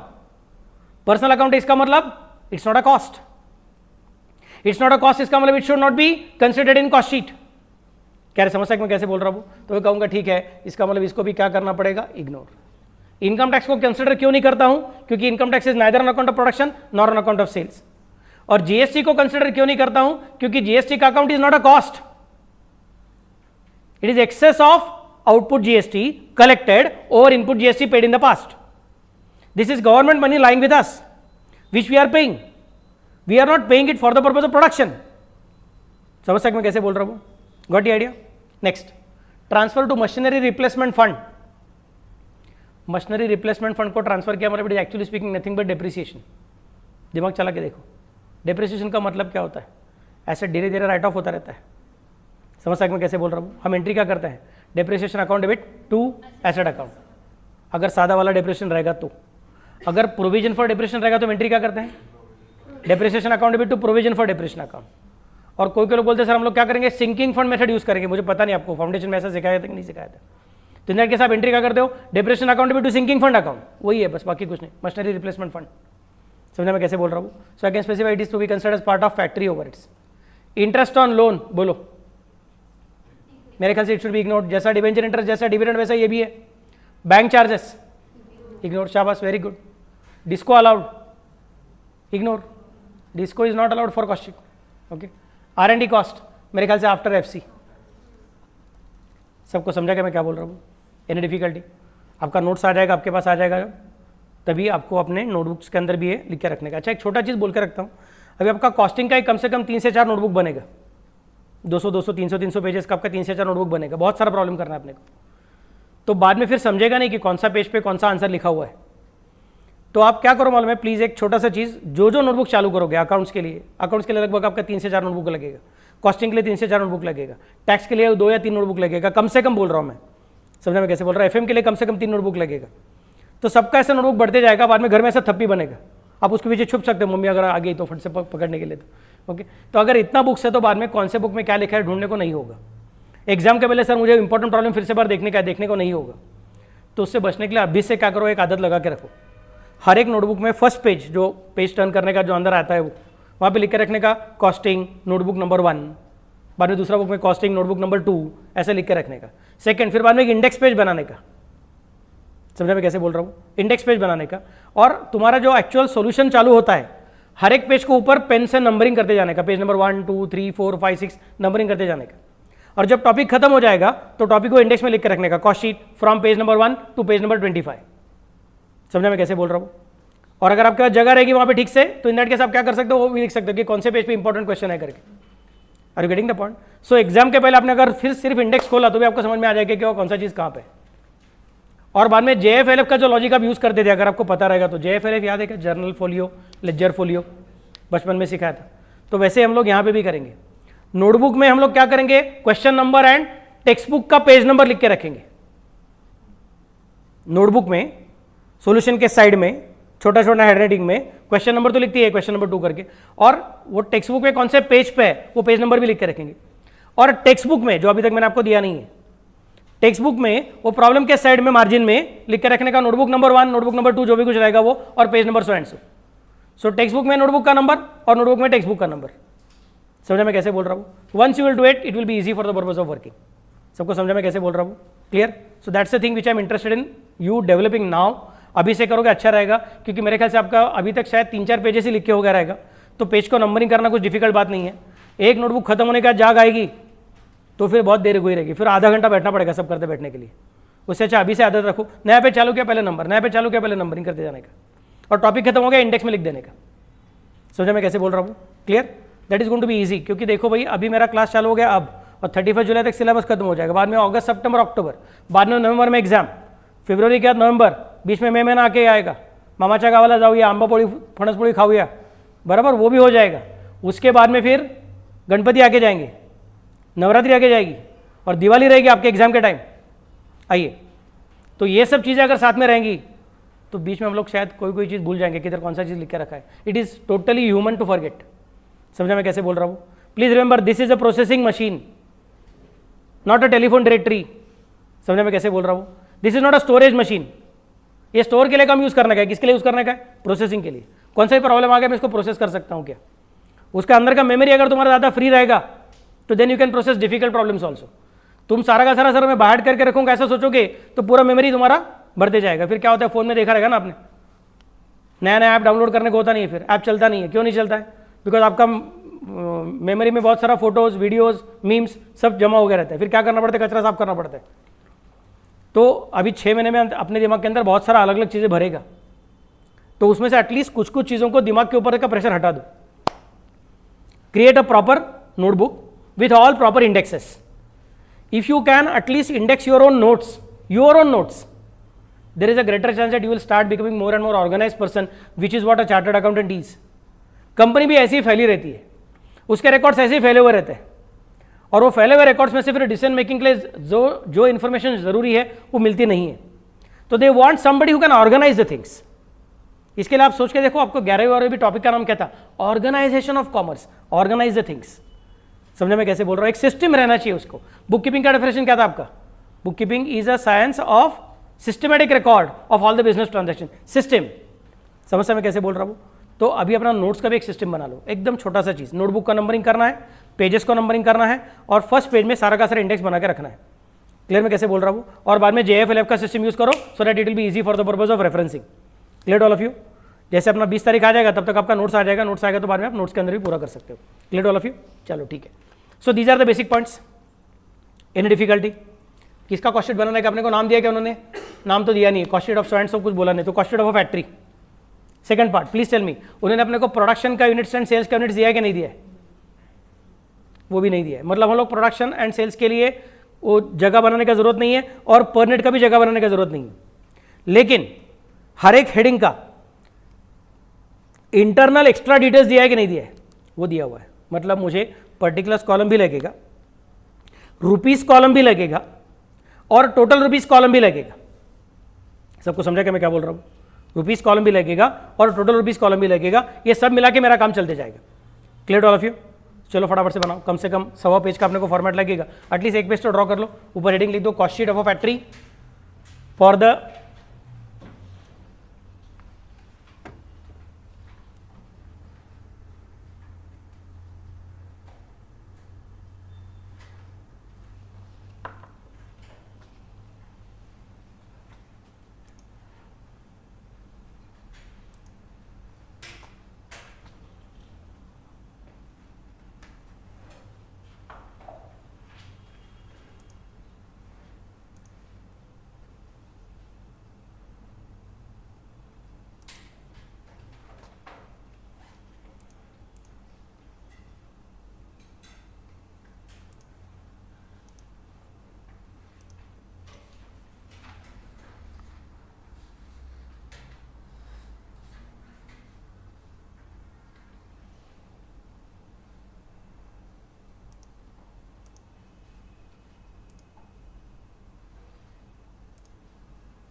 Maithili Jiya, आपका कौन सा पार्ट गया मुझे बताओ?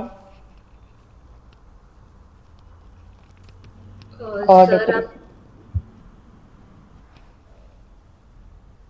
जीएसटी मिला आपको कि जीएसटी नहीं मिला?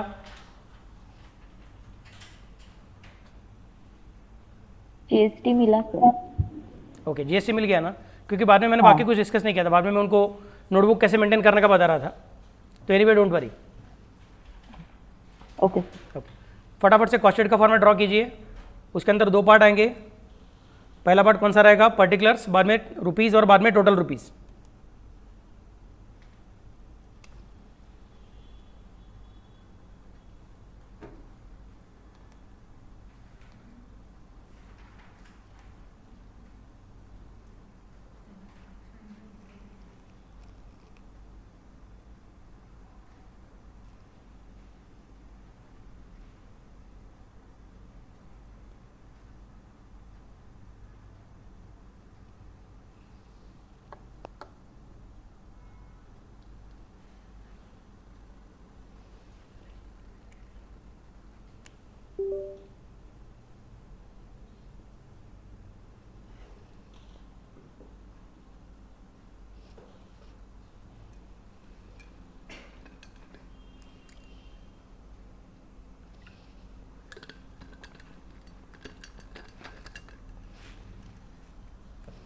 अरे अपना ब्रॉडबैंड का कनेक्शन बोल के रखा था और वो गुरुवार को लगाने वाला था, तुम्हारा बैच चालू होना था मंडे को और वो गुरुवार को लगने वाला था एयरटेल वाला, लेकिन मुझे सेंडी लगा रहा है तो इसके लिए मुझे डोंगल पे काम करना पड़ रहा है, बट 1-2 दिन में हो जाएगा, डोंट वरी।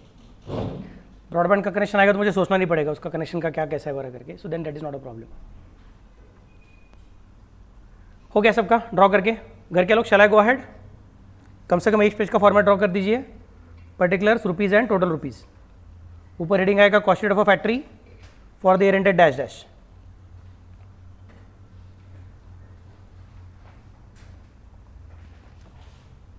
झालं सर. कैसा ठंडी वासेगा? ओके चल। सो देखो भाई अपना इन्फॉर्मेशन यहाँ पे आ गया है, cost sheet of a factory.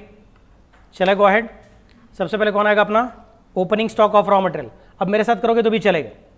Opening stock of raw material का अमाउंट कितना है आपका? 4 लाख रुपीज़ है और परचेसेस का अमाउंट 47,50,000 रुपीज़ है।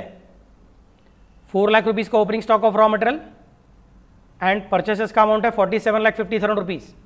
सो आई right it here, opening stock of raw material 4 lakh, purchases of raw material कितना है? 47,50,000। जैसा मैंने डिस्कस किया था वो सब चीज़ें ऑलरेडी बोल के रखा है हमने। बाद में कैरेज इनवर्ड 1,25,000 रुपीज़ का था।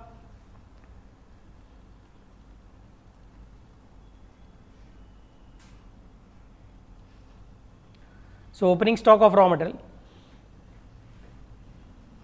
4 lakh, add purchases of raw material 47,50,000,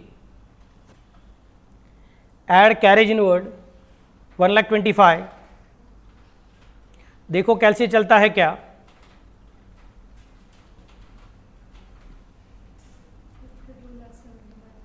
$52,75,000 ऐसा मेरे कोई कोई बच्चे बोलते हैं। बाकी के सब लोग कॉपी मत कीजिए, अपना कैलकुलेशन खुद कीजिए। एग्जाम में group discussions are not allowed, individual paper compulsory है। फिर closing stock of raw material का जगह आती है, उसकी जगह आती है। क्लोजिंग स्टॉक ऑफ रॉ मटेरियल की अमाउंट कितनी है? 5 लाख रुपया है। मिला क्या आपको सबको? यहाँ पे देखो जरा, 5 लाख रुपया। Okay, so closing stock of raw material 5 lakh rupees. I am going to deduct it. जो मिल जाएगा उसको बोलेंगे cost of raw material consumed 47,75,000।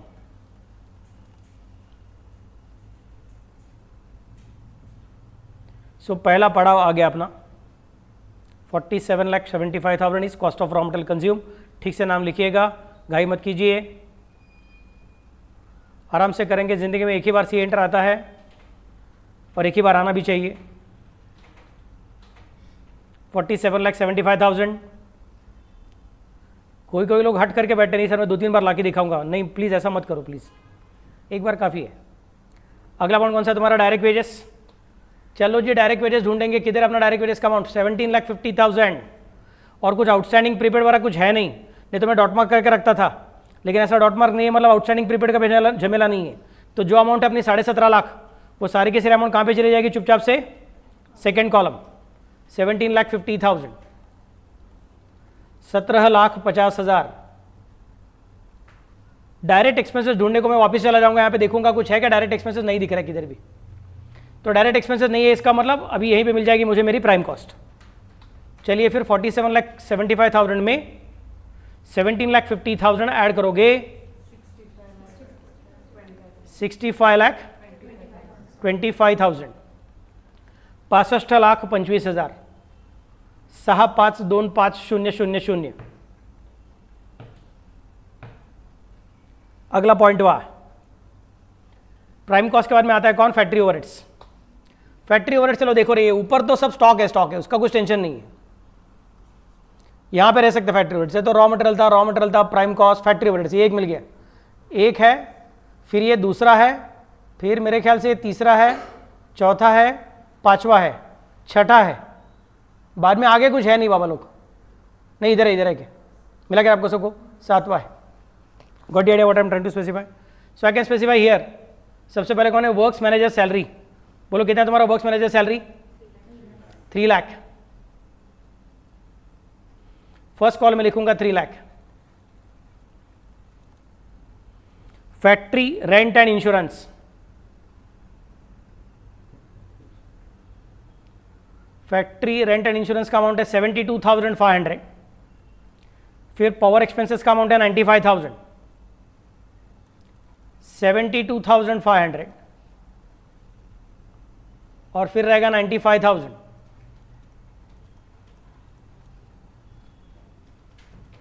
बाद में फैक्ट्री ओवरहेड्स, उसमें कौन है? अदर प्रोडक्शन एक्सपेंसेस 4,20,000,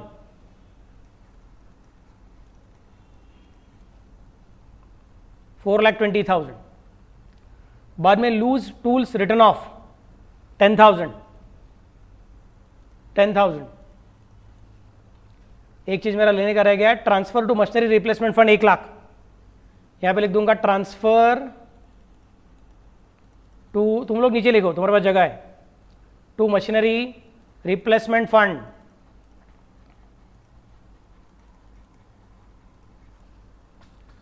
कितना है तुम्हारा transfer to machinery replacement fund? 1 lakh. 1 लक्ष, इकडे तिकडे लक्ष नाही, 1 लक्ष। चलो जी टोटलिंग कर दो। अब टोटलिंग करने से दुनिया की कौन सी भी ताकत तुम्हें रोक नहीं सकती है। 3 लाख और एक 72,500 plus 95,000 plus 4,20,000 plus 1 lakh plus 1 lakh, sorry plus 10,000।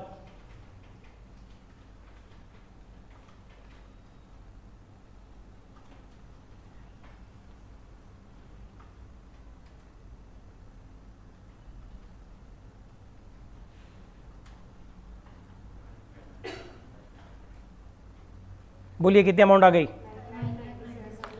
9,97,500। 9,97,500।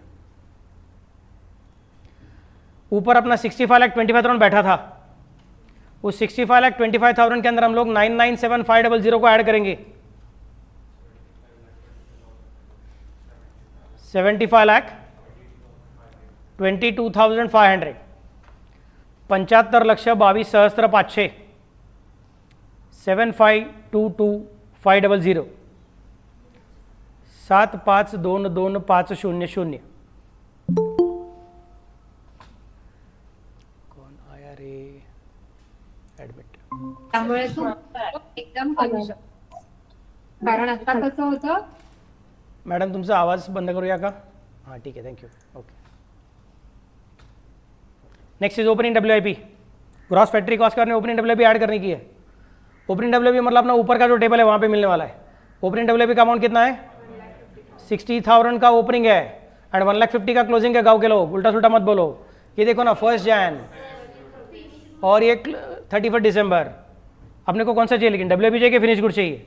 Finish goods नहीं, WIP चाहिए। Okay okay, 1,50,000। यस यस, आपका ध्यान बराबर था, वो मैडम का आवाज़ आ गया तो मैं थोड़ा इधर उधर चला गया था। 1,50,000 आ गए। 75,22,500 में 1,50,000 रुपीज़ ऐड कर दिया। टोटलिंग बता दीजिए कितने आ गए आपकी टोटलिंग? 76,72,500। अगर सपोज हम लोग पर यूनिट रुपीज़ का कॉलम बनाते थे, इस प्रॉब्लम में नहीं है क्योंकि नंबर ऑफ यूनिट्स दिए हुए नहीं, बट अगर हम लोग पर यूनिट रुपीज़ का कॉलम बनाते थे तो मुझे क्या याद रखना पड़ता था? यहाँ तक ये क्या है, प्रोडक्शन का यूनिट से डिवाइड करने का है, प्रोडक्शन यूनिट से डिवाइड करो, प्रोडक्शन से डिवाइड करो, प्रोडक्शन से डिवाइड करो, प्रोडक्शन से डिवाइड करो, इसको क्या बोलूंगा, नॉट एप्लीकेबल। याद है क्या, इसको बोलूंगा नॉट एप्लीकेबल, इसका परनेट नहीं बनता है, इसका भी परनेट नहीं बनता है, याद है क्या आपको सबको, और बाद में क्लोजिंग डब्ल्यूपी का भी परनेट नहीं बनता है, if you remember properly. Okay, चलो फिर अभी क्लोजिंग डब्ल्यूपी देखेंगे। किधर है आपका क्लोजिंग डब्ल्यूपी, 1 लाख मिला करे सबको, एक लक्ष, इकडे तिकडे लक्ष नाही, एक लक्ष, तो 76,72,500 माइनस 1 लाख, 75,72,500, काम खत्म, पैसा हजम।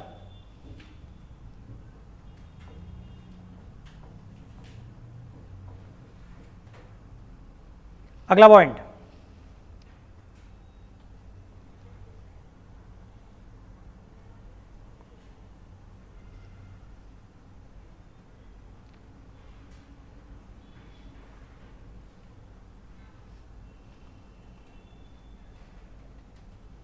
अगला पॉइंट कौन सा है आपका, अभी क्वालिटी कंट्रोल का कॉस्ट, वो कितना आपका रे 15,000, और R&D का कॉस्ट कितना है 15,000, दोनों 15,000 है।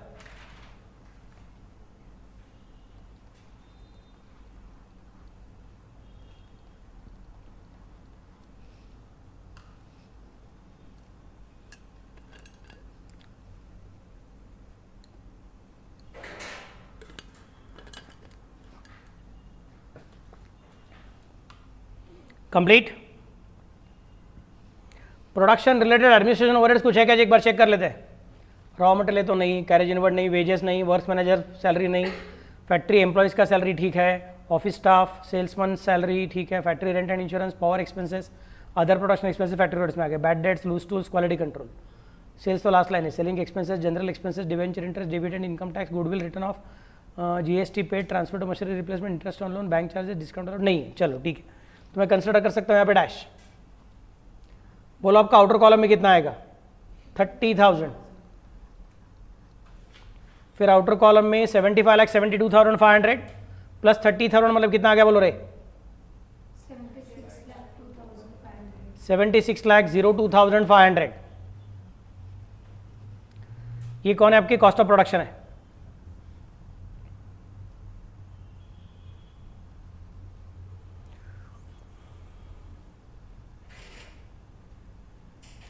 add to that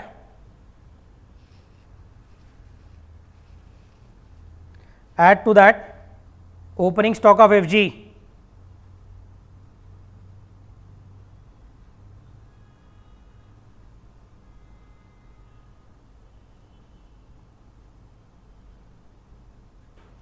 add to that opening stock of FG का अमाउंट कितना है, अब वो 60,000 और 1.5 लाख जिसका मुझे था इंतज़ार, जिसके लिए दिल था बेकरार, वो घड़ी आ गई। 60,000 का opening stock of FG add कर दिया, 75,02,500 प्लस 60,000 मतलब 75 नहीं 76 लाख, तो इट विल बी 76,62,500।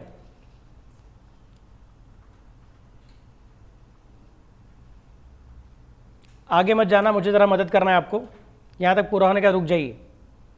मैं थोड़ा कंफ्यूज आदमी हूँ, आप लोग बड़े होशियार बच्चे हो, आप मुझे फटाफट से गाइड कर सकते हो, मुझे पूरा गारंटी है। करेंगे गाइड?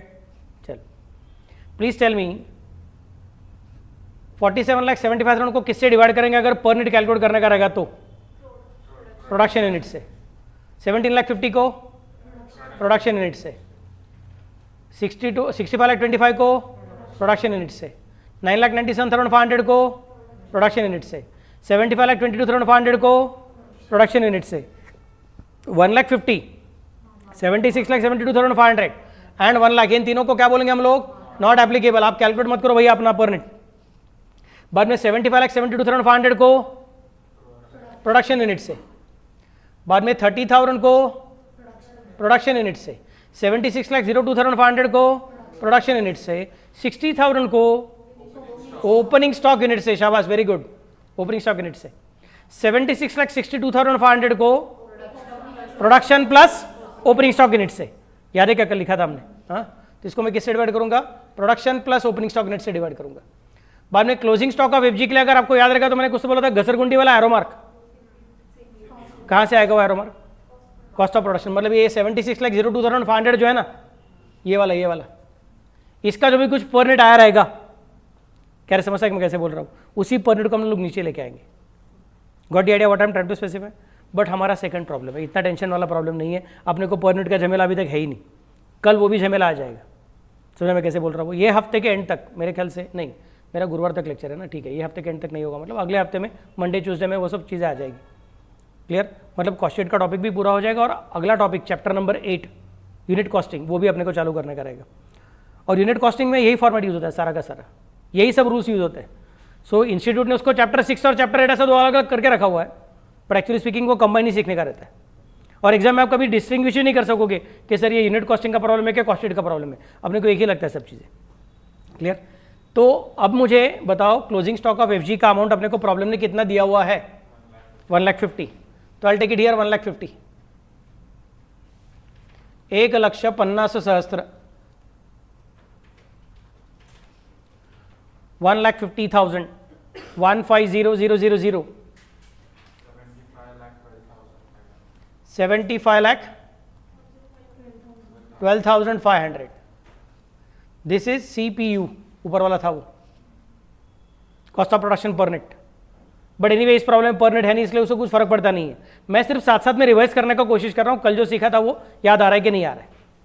अब मुझे बताओ 75,12,500 को अगर मैं पर यूनिट में कन्वर्ट करना चाहता हूँ तो कौन से यूनिट से डिवाइड करूँगा? सेल्स यूनिट से डिवाइड करूँगा, मतलब मुझे इसको डिवाइड करना पड़ेगा सेल्स यूनिट से। क्लियर? बट वो दिया नहीं है इसलिए कैलकुलेट नहीं कर सकता, समझा ना? संकेत ना? सुकेश, यस। धीरे धीरे मुझे याद रह जाएगा, थोड़ा बुढ़ा आदमी है, याद रखने को थोड़ा टफ जाता है, बट मैं च्यवनप्राश खाता हूँ सुबह सुबह तो याद आ जाएगा। चलिए नेक्स्ट इज सैलरी ऑफ, अभी एडमिनिस्ट्रेशन ओवरहेड्स। एडमिनिस्ट्रेशन उसके अंदर अपने को ओसी ढूंढने का, ओसी ये 2 लाख रुपए का एक ओसी है, देखो यहाँ पे दिखता है करे, और बाद में मेरे ख्याल से यहाँ पे एक 3,20,000 का ओसी है, दिखा क्या? इधर एक ओसी है और इधर एक ओसी है। ये सब क्लासीफाई करने का हमने क्लासीफाई करके रखा था, एग्जाम में भी क्या करने का, पेंसिल से वहाँ पे क्लासीफाई कर देने का। समझा मैं कैसे बोल रहा हूँ? क्योंकि इनकी जगह फिक्स्ड है, you can not change the place. अगर अपना ट्रायल बैलेंस का प्रॉब्लम रहता था trading profit and loss account का, हम क्या बोलते हैं, अच्छा सैलरी ऊपर लिखा, रेंट नीचे लिखा, इलेक्ट्रिसिटी चार्ज उसके नीचे लिखा तो भी चलता है। यहाँ पे ऐसा नहीं है, सबका जगह है ना, फंक्शन कौन सा परफॉर्म कर रहा है, फैक्ट्री का फंक्शन है कि ऑफिस का फंक्शन है कि सेलिंग का फंक्शन है। इसके लिए क्लासीफाई करने का टाइम वो पेंसिल से पहले लिख के रखने का, बाद में अपने को फिर पहले ढूंढने का कौन सा चीज़ कहाँ पे मिल रहा है करके। ओके चलो, सो ऑफिस में मेरे ख्याल से 2 लाख है और 3,20,000 है। Office staff salary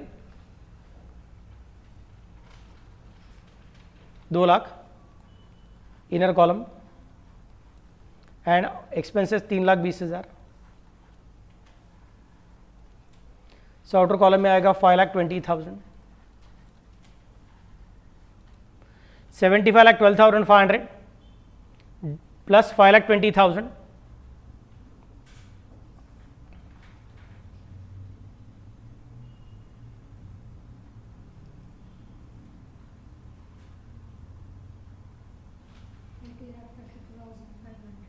$80,32,500। अरे मैंने सब टोटलिंग करने की जरूरत नहीं थी,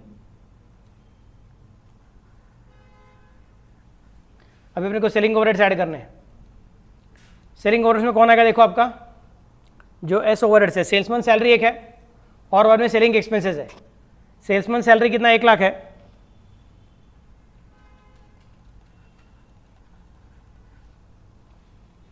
और सेलिंग एक्सपेंस कितना? 92,500 है। सो 1 लाख प्लस 92,500, बोलिए कितना आंसर है? सिंपल है, 1,92,500। अरे मैं भूल गया रे, प्लीज़ मुझे बताओ ना, 5,20,000 का अगर मुझे पर यूनिट कैलकुलेट करना का तो किससे डिवाइड करूंगा? सेल्स यूनिट से, और 1,92,500 को भी सेल्स यूनिट से। ये आप लिखने की जरूरत नहीं है, मैं सिर्फ आपको याद दिला रहा हूँ, बाकी कुछ नहीं है। अब एक क्लास मिस्टेक होने का चांसेस, टोटलिंग करने का टाइम बच्चे लोग गए में क्या करते हैं, सिर्फ 5,20,000 प्लस 1,92,500 का टोटलिंग करते हैं, 6,92,500 टोटलिंग लिख देते हैं। ऊपर का 75,12,500 को टोटलिंग में लेने को भूल जाते हैं। समझे क्या मैं क्या बोल रहा हूँ? 3 लोगों का टोटलिंग है, ये एक, ये दूसरा और ये तीसरा, इन तीनों का टोटलिंग करना क्या भूलना जाना, नहीं तो पास पास में जो है उसका टोटलिंग कर देते हम लोग, ऊपर वाले को भूल जाते हैं। That difficulty should not arise. हाँ जी फटाफट से बताइए।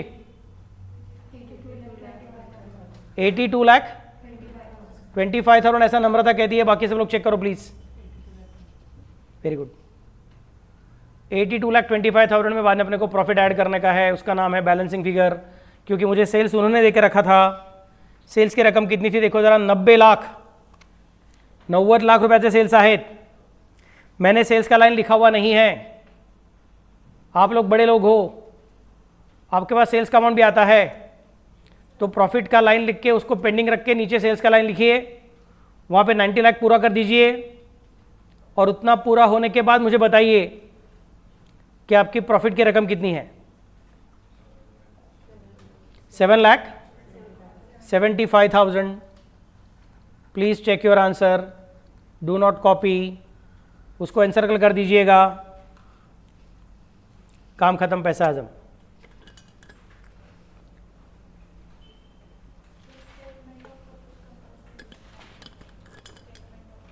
उन्होंने अगर पूछा रहेगा तो, उन्होंने पूछा क्या देख, they have only asked you to prepare cost statements showing the component of total cost and profit for the year. They have not asked also prepare statement of profit. अगर वो बोलेंगे तो वहाँ पे बना के दिखाएंगे हम लोग। फिर एक प्रॉब्लम वैसा हमने किया है अपना 28 जनवरी का बैच में, वैसा एक प्रॉब्लम किया था हमने। कंप्लीट।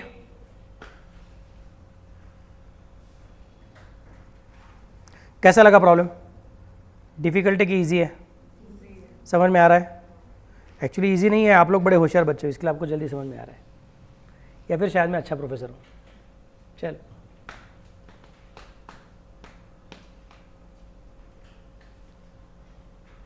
अगला प्रॉब्लम सिर्फ डिस्कस करके रखता हूँ, आज सॉल्व नहीं करूँगा क्योंकि मुझे फीस के बारे में बात करने का है, और कल आएंगे तो फिर से फटाफट से रिवाइज करके अगला प्रॉब्लम सॉल्व कर देंगे। ओके चलिए।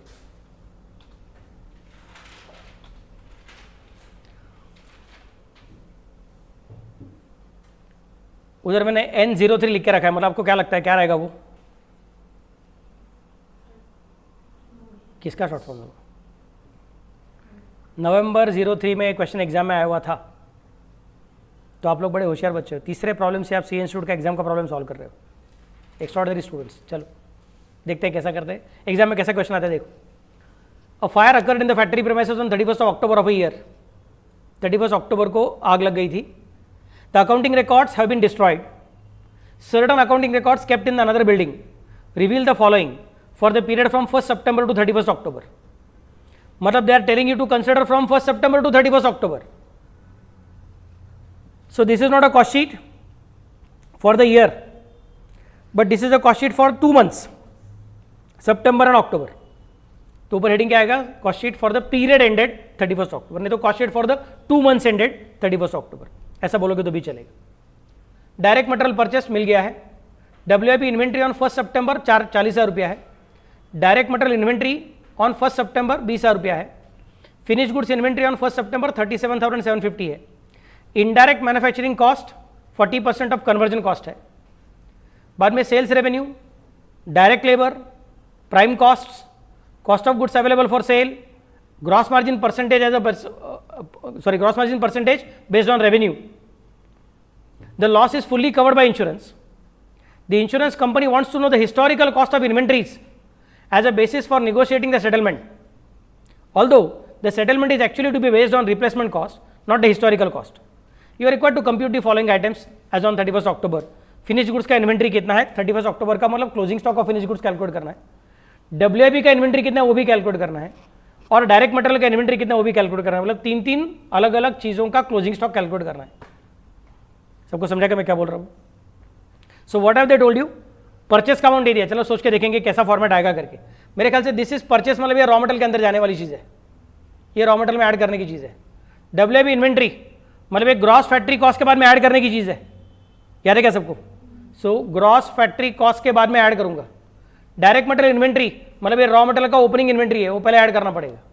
फिनिश गुड्स का इन्वेंट्री मतलब ये फैक्ट्री कॉस्ट के बाद में कॉस्ट ऑफ प्रोडक्शन आ जाती है, कॉस्ट ऑफ प्रोडक्शन के वहां पे ऐड करनी पड़ेगी।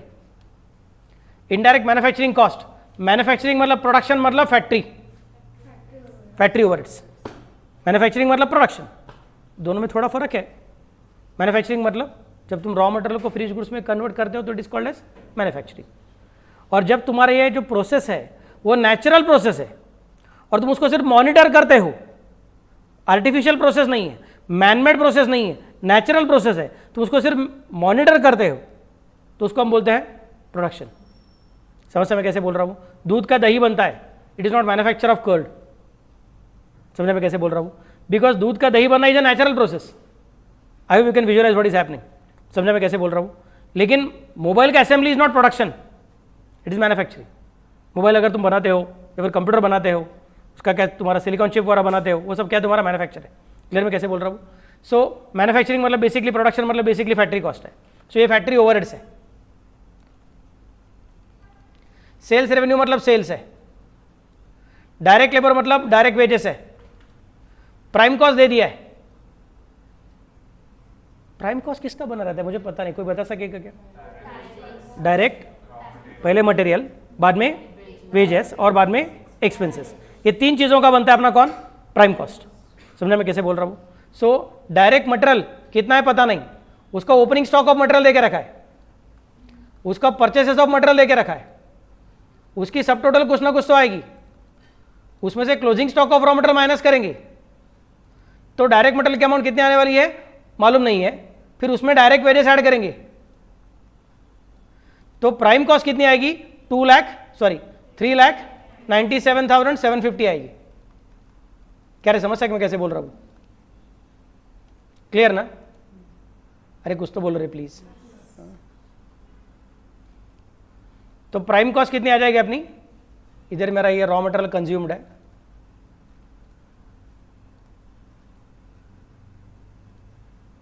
और प्राइम कॉस्ट है 3,97,750।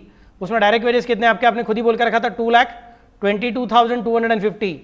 मतलब मेरे ख्याल से मैं उल्टा जाके बोल सकता हूं कि बैलेंसिंग फिगर क्या रहेगी मेरी? Cost of raw material consume. क्या समझ सकते मैं कैसे बोल रहा हूं? बोलो कितने आएगी आपकी cost of raw material consume?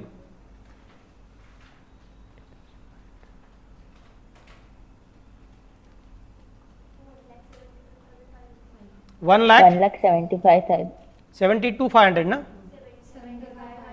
75,500 okay 75,500 ठीक है। Thank you Maithili. Then comes the next part. उसमें से closing stock of raw material अपने को कैलकुलेट करने का है और opening stock of raw material अपने को पता था कितना था? ₹20,000। सर किधर से मिला आपको? इधर दिया है देखो, ये मिला क्या सबको? परचेसेस ऑफ रॉ मटेरियल अपने को ऊपर देकर रखा था 2,50,000।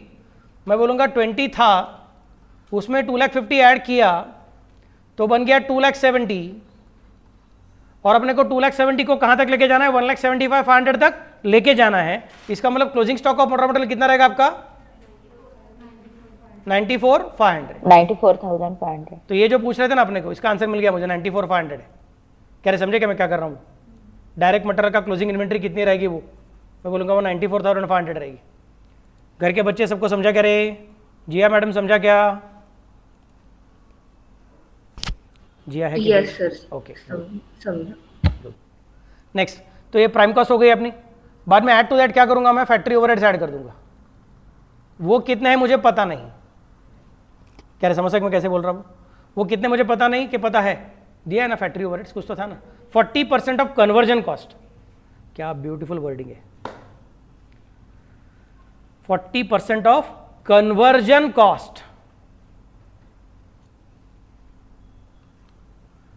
मतलब क्या? रॉ मटेरियल को फिनिश गुड्स में कन्वर्ट करने के लिए जो खर्चा करना पड़ता है उस खर्चे को बोलते हैं कन्वर्जन कॉस्ट। समझा मैं कैसे बोल रहा हूं? रॉ मटेरियल अपने आप कन्वर्ट नहीं होने वाला है फिनिश गुड्स में, उसको कन्वर्ट करने के लिए अपने को वर्कर्स को बोलना पड़ेगा भैया काम करो, तो वर्कर को अपने को पेमेंट करना पड़ेगा। That means that amount also will be considered as conversion cost. सबको समझा कि मैं कैसे बोल रहा हूँ? Then comes the next part. फिर फैक्ट्री ओवरहेड्स ऐड करेंगे तो अपने को क्या मिल जाएगा? फैक्ट्री कॉस्ट मिल जाएगी। फिर add to that opening WIP, वो कितना है पता नहीं, is equal to subtotal less from closing WIP। नहीं, ओपनिंग WIP पता है अपने को कितना है? 40,000 है। क्लोजिंग WIP कितना है पता नहीं है, छोड़ दो, वही कैलकुलेट करना है अपने को। इज इक्वल टू ये ऊपर की ग्रॉस फैक्ट्री कॉस्ट थी, अभी क्या बन जाएगी फैक्ट्री कॉस्ट। मेरे ख्याल से R&D क्वालिटी कंट्रोल वाला कुछ बोला हुआ नहीं है, मिला कर आपको सबको क्लियर है मैं क्या बोल रहा हूँ। ये फैक्ट्री कॉस्ट है, फिर बाद में add to that opening finish goods, क्योंकि अगर R&D क्वालिटी कंट्रोल वाला कुछ दिया नहीं है तो जो आपकी फैक्ट्री कॉस्ट है वही आपकी कॉस्ट ऑफ प्रोडक्शन बन जाएगी, और वो कॉस्ट ऑफ प्रोडक्शन में हम क्या ऐड कर सकते हैं, ओपनिंग फिनिश गुड्स ऐड कर सकते हैं। ओपनिंग फिनिश गुड्स का अमाउंट कितना है रे, 37,750, मिला क्या सबको, इज इक्वल टू कुछ ना कुछ तो सब टोटल आ जाएगी। Less from that closing stock of FG, और क्लोजिंग स्टॉक ऑफ FG अपने को कैलकुलेट करने का है, समझ सकते क्या मिनट थे ओके। उधर बीच में उन्होंने कुछ बोल के रखा था cost of goods available for cell, such a beautiful point, my goodness, दो अच्छे पॉइंट आ गए, ये एक अच्छा पॉइंट है और एक अच्छा पॉइंट है, लवली पॉइंट। क्या बात करते हैं, cost of goods available for cell, opening stock था, कॉस्ट ऑफ सेल्स नहीं है वो, ओपनिंग स्टॉक एंड जो प्रोड्यूस किया वो, उन दोनों का totalling is cost of goods available for cell. समझेगा मैं क्या बोल रहा हूँ, सोच के देख। अगर सपोज मैं एक फल वाला हूँ, अभी मैंगो का सीजन आ रहा है, मैंने सोचा कि कोचिंग क्लास में अपने बच्चे तो है ही, तो अभी साथ में अगर मैं मैंगो का बिजनेस करूंगा तो भी अच्छा चल जाएगा। बच्चे लोग बोलेंगे अरे मोरे सर मीठा मीठा बात करते हैं, मीठा मीठा आम खिलाएंगे, समझा मैं कैसे बोल रहा हूँ। तो इन दैट केस मैंने सोचा चलो यार फिर आम बेचने का बिजनेस चालू करता हूँ। पहले दिन मैंने क्या कर दिया, 2 डजन मैंगोज लेके आया, बच्चा लोगों को ऐसे ही खिला दिया, बच्चा लोग खुश हो गए, चलो यार वेरी नाइस। मैं बोला सैंपल, तुम बोले चलेगा, ठीक है sir no problem. Next day मैं पूरा 2 डजन मैंगोज लेके आया, 2 डजन मैंगोज लेके आया, 10 डजन मैंगोज खत्म भी हो गए, बच्चा लोग फटाफट लेके गए, 2 डजन मैंगोज बाकी है। मैं बोला अरे यार इसका मतलब सेल हो रहा है, कुछ टेंशन नहीं है, अपना CA इंटर का बच्चा भी खुश है, फिर उधर CA फाउंडेशन का बच्चा रहेगा, समझा मैं कैसे बोल रहा हूँ। उनका भी जब अगर कॉलेज का एग्जाम खत्म हो गया, बोर्ड का एग्जाम खत्म हो गया, फिर CA फाउंडेशन का लेक्चर चालू हो जाता है, वो भी बच्चे रहते हैं, फिर मैं उनको भी बेच सकूँगा। वो बोले चलेगा ठीक है नो प्रॉब्लम। तो कल का 2 डजन मैंगोज पड़ा हुआ है, और आज मैं फिर से 15 डजन मैंगोज लेके आया मंडे में जाके, नहीं तो अपना मार्केट यार्ड में जाके, समझा मैं कैसे बोल रहा हूँ। तो आज मेरे पास अवेलेबल फॉर सेल कितना रहेगा, कल के 2 डजन प्लस आज के लाए हुए गर्मा गर्म ताजे 15 डजन, मतलब 17 dozen. What is that, cost of goods available for sale. Available for sale मतलब कौन, ओपनिंग स्टॉक प्लस प्रोडक्शन या फिर परचेज, जो भी कुछ रहेगा। तो हम तो फिनिश गुड्स परचेज नहीं कर रहे, हम तो मैन्युफैक्चरिंग कंपनी है, हम फिनिश गुड्स प्रोड्यूस कर रहे हैं। तो ये जो सब टोटलिंग है ना, इधर का सब टोटलिंग, ये जिसको हम लोग कुछ नाम नहीं देते, cost of production plus opening finish goods, इकड़े ये जो है अपना, ये कॉस्ट ऑफ प्रोडक्शन के बाद add opening stock of FG जो बोलते हैं, उसके बाद जो ये सब टोटलिंग है उसको मैंने पर्टिकुलर कॉलम में नाम नहीं दिया है। अगर किसी ने बोला सर नहीं मुझे उसको नाम देना है, मैं बोलूंगा फिर उसका नाम रखना पड़ेगा मुझे, cost of goods available for cell. सबको समझा कि मैं क्या बोल रहा हूं, क्लियर। सुकेश, घर के बच्चे समझा ना रे, हो सर। ओके। तो इसका अमाउंट कितना है आपका 5,5,5,7,7,5। मैं बोलूंगा अगर ये मालूम है तो ऊपर जा सकते हैं आप लोग, समझो मैं कैसे बोल रहा हूं। और क्लोजिंग स्टॉक FG माइनस करूंगा तो मुझे क्या मिल जाएगा, cost of goods sold. Add to that office expenses कुछ दिए क्या उन्होंने, नहीं दिए, मिला कर आपको सबको। बोलूंगा ठीक है, फिर add to that profit margin, वो कितना है 30% ऑन सेल्स है। तीसरा पॉइंट प्रॉब्लम का, क्या बात है, beautiful point, 30% of sales. Actually इतना डिफिकल्ट नहीं है, आपने शायद फाउंडेशन में ऐसा किया रहेगा। 30% ऑन सेल्स 1/4 नहीं होगा मेरे बच्चे, 30% ऑन सेल्स मतलब cost plus profit is equal to sales 30/100। ये 1/3 नहीं है बच्चे, समझने में कैसे बोल रहा हूँ। तो ये तुमको 30/70 करना पड़ेगा, क्लियर ना। तो 3/7 हो जाएगा, 1/4 नहीं होगा वो। Got the idea, clear. 30% है ना वो, 33.33% रहता तो मैं बोलता तेरा आंसर बराबर है करके, 1/3 होता था वो 30% है। 30% is different and 33.33% is different, समझा ना, गाई मत करना। इज इक्वल टू सेल्स, ऐसा करके अपने को खेलने करेगा। तो कल के प्रॉब्लम में मुझे 3 अलग अलग पॉइंट्स के बारे में फिर से बात करने का है। एक कौन सा वाला, इनडायरेक्ट मैन्युफैक्चरिंग कॉस्ट कैसे कैलकुलेट की, कन्वर्जन कॉस्ट का मतलब क्या। दूसरा कौन सा वाला, cost of goods available for cell का मतलब क्या होता है। और तीसरा कौन सा, जीपी अपने को देकर रखा है, ग्रॉस मार्जिन देकर रखा है, उसको यूज़ कैसे करने का है। ये जो इक्वेशन मैंने यहाँ पे लिख के रखा हुआ है, वो इक्वेशन को यूज़ करके हम लोग कुछ और छोटे मोटे और चीज़ रूल बना के रखेंगे जिसके से एग्जाम में कभी गलती नहीं होगा। समझे मैं कैसे बोल रहा हूँ? Clear all of you? लेकिन ये प्रॉब्लम आज नहीं करने का, कल करेंगे, आराम से करेंगे कल। लेकिन मेरा टारगेट है कम से कम 4 प्रॉब्लम पूरा करने का है। तो ज़रा बकल अप और फॉर्मेट देख के आने का फिर से एक बार। समझे मैं कैसे बोल रहा हूँ? मैं पहले क्या करूँगा, पहले 10 मिनट सारा का सारा रिवीजन करवा के लूँगा और उसके बाद में फिर 4 प्रॉब्लम करूँगा। क्लियर? अभी आज के लिए रिकॉर्डिंग बंद कर देता हूँ, लेकिन फीस डिस्कशन करने वाला हूँ, तो इसके लिए